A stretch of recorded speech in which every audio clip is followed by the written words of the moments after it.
하나님을 만나는 예배가 되기 위한 오늘의 말씀을 우리 이사야서를 통하여 함께 나누어 보고자 합니다. 본문 1절에 이사야는 그 마음의 생각 또 하나님을 만난 그 때를 우시야 왕이 죽던 해라고 기록하고 있습니다. 여기서 우시야라는 왕은 유다 민족에 있어서 굉장히 중요한 인물이었습니다. 우시야 왕이 즉위하기 전까지 이 유다는 북이스라엘 민족보다 굉장히 미약했어요. 주변의 여러 나라들과 비교해 볼 때도 마찬가지였습니다. 그런데 우시야가 왕이 된 후 역사상 최전성기를 구가하였습니다. 그런데 이 우시야 왕이 나라가 번성하자 교만이 싹트기 시작했어요. 왕으로서의 막강한 권력을 누리고 있음에도 불구하고 거기다 덧붙여서 제사장의 역할을 하고 싶어 했습니다. 하루는 성전에 들어가서 제사장만이 할 수 있는 향에 불을 지폈습니다. 그 모습을 보시고 하나님이 징계를 내리셨어요. 문둥병을 그에게 준 것입니다.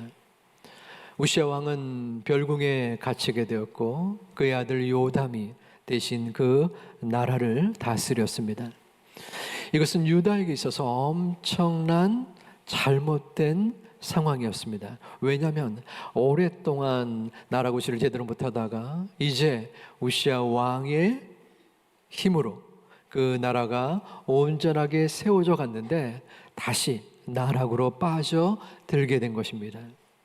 그래서 온 민족들은 그 우시야 왕이 회복되기만을 원했고 바랬습니다. 하지만 그 왕은 죽음을 맞이하게 돼요. 온 나라가 슬퍼하며 애통했습니다. 이사야도 마찬가지였습니다. 이사야는 젊은 선지자로서 그 나라의 영적 발전을 위하여 애를 썼는데 우시야 왕이 죽었다라는 소식은 그에게 절망 그 자체였습니다.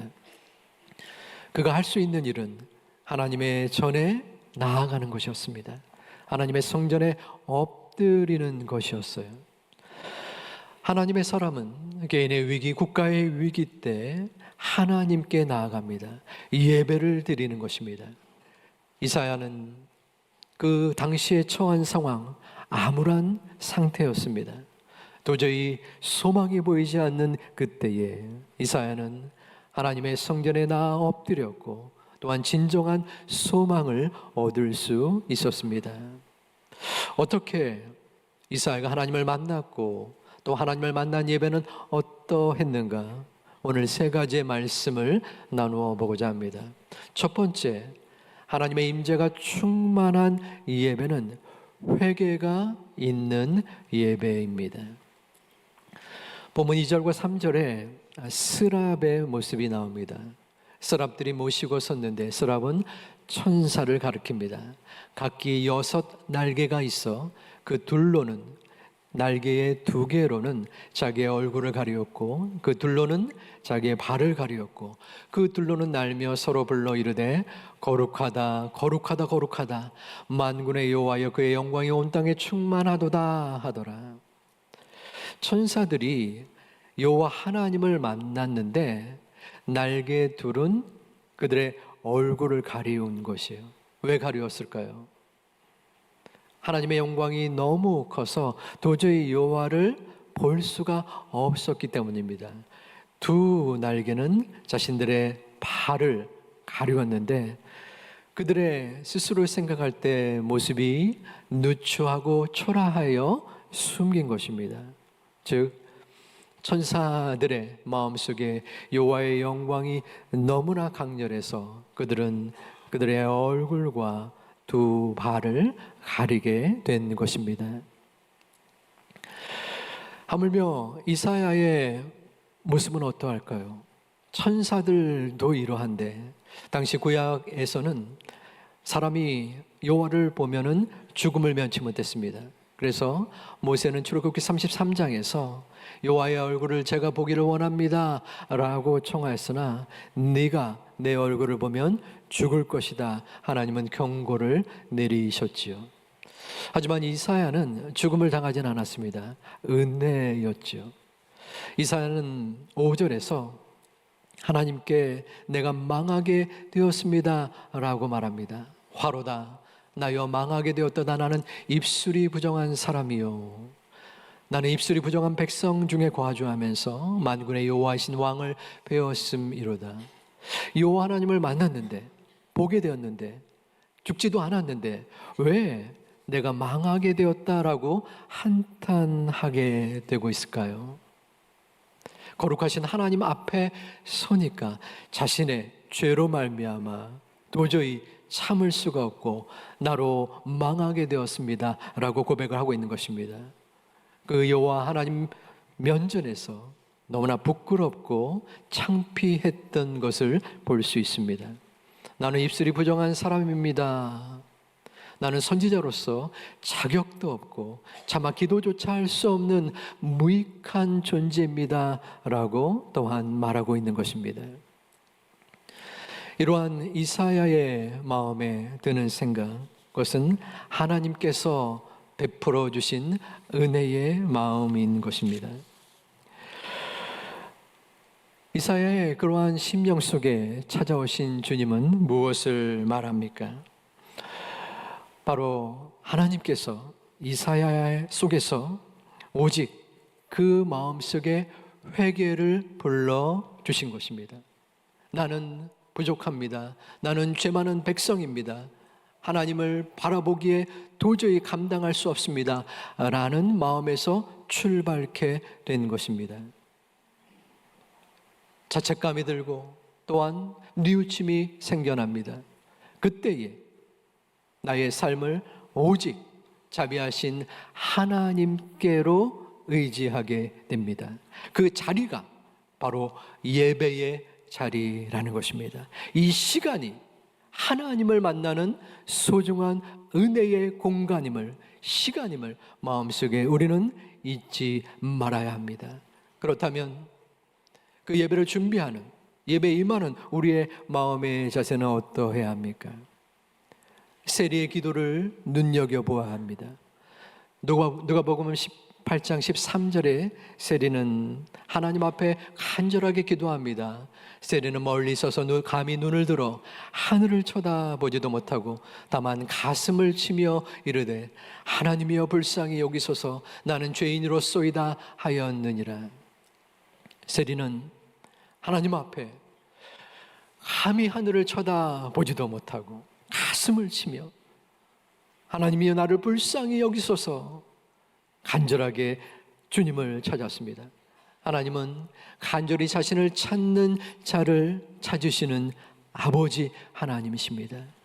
여러분은 어떠한 마음으로 하나님을 찾으십니까? 어떠한 심정으로 이 예배를 드리십니까? 아버지 하나님, 저는 죄인입니다. 저를 불쌍히 여겨 주시옵소서. 저를 만나 주시옵소서. 제가 할 수 있는 것이 아무것도 없습니다. 우리는 세리와 같은 심정으로 하나님 앞에 나아가야 합니다. 천부여 의지없어서 손 들고 옵니다. 주마저 나를 박대하시면 나는 어디로 갑니까? 내가 하나님을 예배 가운데 만나지 못하면, 내가 하나님을 이 예배 가운데에 하나님께 울부짖지 못하고 하나님께서 나를 이끌어주지 아니하시면 나는 아무데도 갈 데가 없습니다. 내 믿음으로 살아갈 수가 없습니다. 아버지 하나님, 나를 만나 주옵소서. 나를 인도하여 주시옵소서. 내가 자복하고 회개하오니 나를 용서하여 주시옵소서. 주님 앞에 기도하고 간구하는 우리 모두가 되기를 주님의 이름으로 축원합니다. 아버지 하나님 앞에 드려지는 우리의 마음의 자세가 중요한 것입니다. 구약의 제사는 신약시대의 예배입니다. 제사는 어떤 형태인가요? 나의 죄를, 용서를 구하는 것입니다. 그리고 제물을 바치는 것이에요. 그런데 죽는 존재는 내가 아니라 동물입니다. 제물이에요. 양이나 소나 비둘기 등이지요. 제물을 바치는 사람은 그 죽어가는 짐승들을 바라보며 참회의 눈물을 흘렸습니다. 우리 현대교회의 큰 문제 중에 하나는 예배 가운데 죄를 깨닫지 못하는 것입니다. 내가 얼마나 하나님 앞에 부정한 존재이며 비참한 존재인 것을 느끼지 못한다는 것이에요. 이곳에서는 성도들을 배려하고 고려한다라는 이유를 앞세워 정확하게 죄에 대하여 확고하게 죄를 선포하지 못했던 저 같은 목사에게도 분명한 책임이 있습니다. 예배는 구경꾼의 상황이 아닙니다. 구약의 제사, 즉 예배는 구경꾼으로 지내는 것이 아니라 직접 그 제사, 예배에 참여하여 하나님 앞에 내 자신의 죄악을 드러내고 내 자신의 죄악을 하나님 앞에 아뢰는 심령인 것입니다. 그 제물을 바라보며 피를 흘리는, 마치 내가 죽어서 마땅한데 나 대신 죽어가는 그 제물을 바라보면서 말입니다. 우리는 구경꾼이 되어서는 안 됩니다. 저 목사의 설교, 우리 찬양대의 찬양 감상하고 판단하고 그러한 모습을 하나님은 절대로 원치 아니합니다. 이 예배는 하나님을 만나는 소중한 은혜의 장소입니다. 내 자신의 죄악을 완전하게 처절하게 하나님 앞에 고백하고 회개하는 믿음의 장소입니다. 자기의 굴복의 시간입니다. 아버지 하나님, 제가 할 수 있는 것이 아무것도 없습니다. 주님께서 저를 붙잡아 주시이사 내 모든 것을 하나님 앞에 무릎 꿇어 아뢰일 수 있는 믿음이 있게 하여 주시옵소서. 지난날에 그리고 한 주간에 이것저것 수많은 죄를 하나님 앞에 벌렸습니다. 아버지 하나님, 그럼에도 불구하고 주님이 저를 이쪽으로 이끌어 주셨사오니 하나님 만져주시고 인도하여 주시옵소서. 기도하고 주님 앞에 나아가는 우리 모두가 되시기를 주님의 이름으로 축원합니다. 두 번째에 하나님을 만나는 예배의 모습이 있는데 그것은 주의 은혜, 구원의 은혜입니다. 하나님께서 우리에게 구원을 허락하셨는데 그 구원은 이사야가 자신의 죄를 고백하고 또한 그 고백 가운데 하나님께서 그 죄를 용서하고 주신 은혜입니다. 보면 6절에서 그 용서의 마음이 나옵니다. 서랍 중에 하나가 부젓가락으로 제단에서 집은 바 핀 숯을 손에 가지고 내게로 날아와서 그것을 내 입술에 대며 이르되 보라 이것이 내 입에 닿았으니. 여기서 숯은 재물을 태운 것입니다. 불이죠. 불은 더러운 것을 깨끗게 하는 정결의 기능이 있습니다.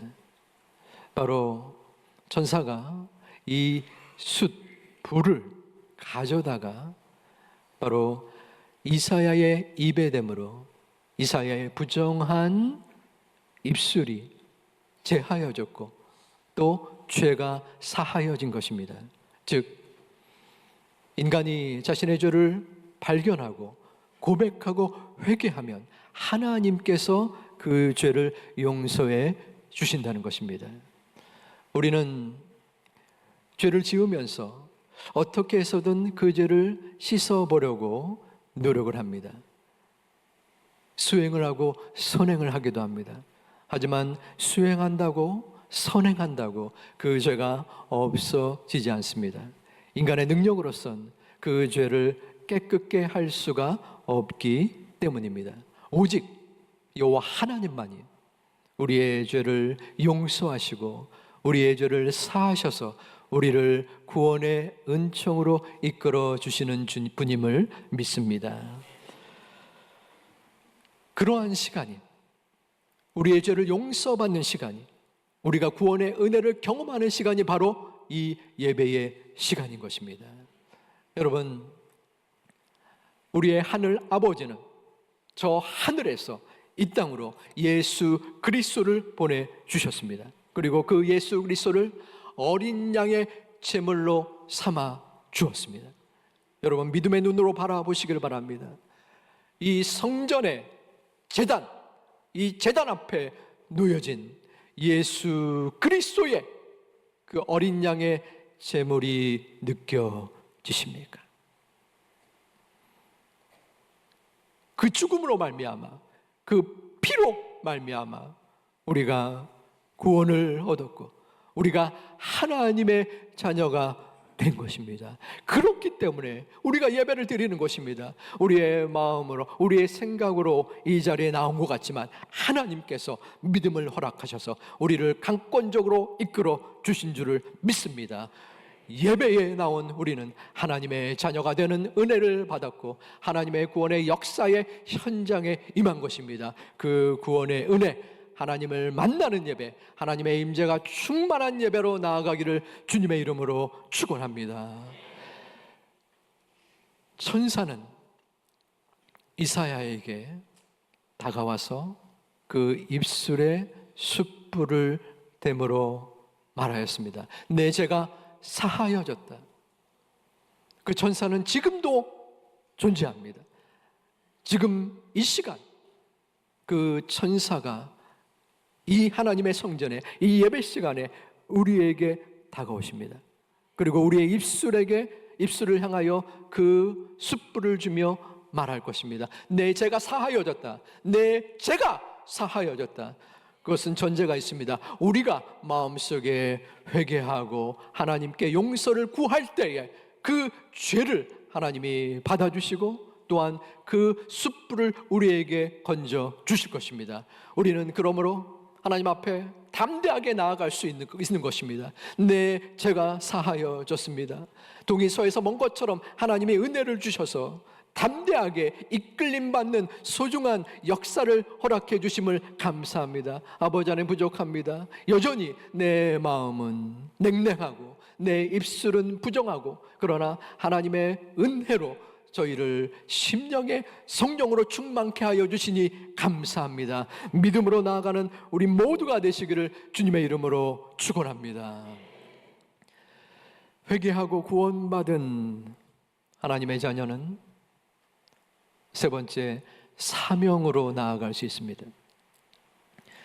이사야가 구원의 은혜를 입은 후 여호와 하나님께서 누가 갈꼬라고 말씀하셨을 때 네, 제가 여기 있나이다 하며 이사야는 즉시 대답하였습니다. 우리 함께 우리 8절을 봉독합니다. 주께서 이르시되 내가 누구를 보내며 누가 우리를 위하여 갈꼬 하시니 그때에 내가 이르되 내가 여기 있나이다 나를 보내소서. 아멘. 자신이 하나님의 은혜로 구원을 입었으니 자신의 같은 민족도 이와 같을 것이다.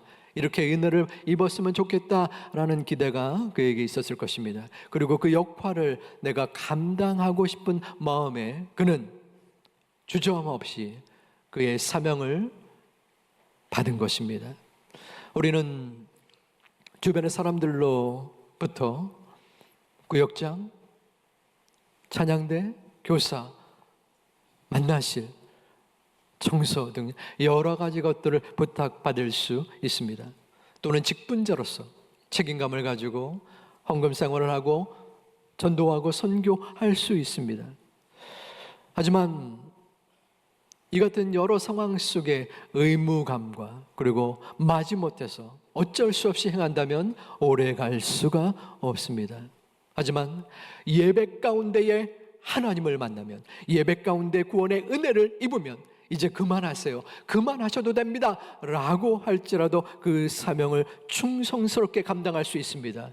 그 마음이 자원하는 마음이요 감사와 충성된 마음이기 때문입니다. 사랑하는 제2가족 여러분, 하나님의 교회에서 주의 일을 봉사하고 헌신하는 여러분의 심령의 상태는 어떻습니까? 분명 하나님으로부터 받은 구원의 은혜가 우리 가운데 있을 때 하나님이 우리의 모든 삶 속에서의 충성스러움을 인도하여 주실 줄을 믿습니다. 기쁨과 감사함으로 자원함으로 주의 일에 더욱더 거할 수 있는 소중한 은혜의 여정이 되기를 주님의 이름으로 축원합니다. 말씀을 마무리하고자 합니다. 하나님은 여전히 예배자를 찾으십니다. 우리 모두는 하나님께서 찾으시는 예배자인 줄을 믿습니다. 하나님을 만나는 예배, 성령의 충만함이 있는 예배를 경험할 때에 우리는 믿음의 세계로, 믿음으로 강건하게 살아갈 수 있음을 믿습니다. 하지만 모두가 다 그렇지는 못한 듯 싶습니다. 하나님을 만나는 예배가 계속되지 못할 때, 또 믿음이 어려움을 겪을 때 신앙의 정체가 되어지고 또 낙심이 되어지기도 합니다. 제가 그런 적이 있었습니다. 한동안 예배를 드리면서 하나님을 만나지 못했고, 나의 죄를 고백하고 회개하지 못했고, 그러므로 구원의 은혜를 경험치 못했던 기간들이 있었습니다. 그것은 예배가 아니었습니다. 시간 낭비였고 예배를 때우는 것이었습니다. 제가 이 부끄러운 얘기를 드리는 이유는 무엇입니까? 혹시라도 여러분 가운데 저와 비슷한 상황이 있다면 도움이 되기를 바라는 마음에서 드립니다. 낙심하고 낭망하고 지금 내 몸이 예배 자리에 있긴 하지만, 하나님 왜 나를 이 모양 이 꼴로 만들어서 도저히 헤어나올 수 없는 구렁텅이로 빠져들게 만드십니까? 하나님이 과연 살아계십니까? 제가 오랫동안 교회를 나오긴 했기 때문에 어쩔 수 없이 다니긴 있는데, 하나님 주여 저를 붙잡아 주옵소서. 의심하고 낙심되고 갈 바를 알지 못하여 예배를 드리는 분들이 혹여라도 있으십니까? 혹은 아직까지 무슨 말인지 모르겠고 어색하고 낯설고 힘든 분이 계십니까? 그럼에도 불구하고 하나님은 그러한 모든 우리의 연약함을 아시고 우리의 예배 자리를 부르시는 분인 줄 믿습니다. 하나님은 갈 바를 알지 못하고 헤매었던 저를 불쌍히 여겨주시사 다시 예배 자리로 불러주셨습니다. 너무나 쉽지 않은 자리이지만 저는 감사합니다. 만일 제가 그 힘겨움의 순간에 계속 머물러 있었다면 저의 마음, 저의 영혼은 어찌 되었을지 감히 짐작도 못하겠습니다. 우리의 삶의 문제가 분명히 우리를 무너뜨려 하지만, 그 절망과 고통이 나를 힘겹게 하지만, 문제는 예배 가운데 하나님을 만나느냐입니다. 예배 속에서 하나님을 경험하고 예수 그리스도의 충만한 은혜가 우리 가운데 임한다면 우리는 그 모든 이 땅에서의 고초와 이 땅에서의 문제를 능히 이기고 남을 수 있음을 믿습니다. 하나님께서 우리와 함께 하시기 때문입니다. 그 하나님이 우리를 부르십니다. 이 보좌 앞에 우리가 놓여 있습니다. 예수 그리스도의 그 어린 양의 보좌를 우리들에게 허락해 주시고 우리는 그 품에 안길 수 있게 우리가 이 예배의 자리에 지금 거하고 있는 것입니다. 사랑하는 제 이 가족 모두에게 다시 한번 하나님의 말씀을 전합니다. 우리가 예배 속에 하나님을 만나기를 하나님이 원하시고 하나님이 인도하여 주실 줄을 믿습니다. 하나님을 만나는 예배, 하나님의 임재가 충만한 예배, 그로 말미암아 우리의 모든 문제와 삶의 고통 속에서 주님께 나아가는, 흔들리지 아니하는 믿음의 제2가족 되시기를 주님의 이름으로 축원합니다.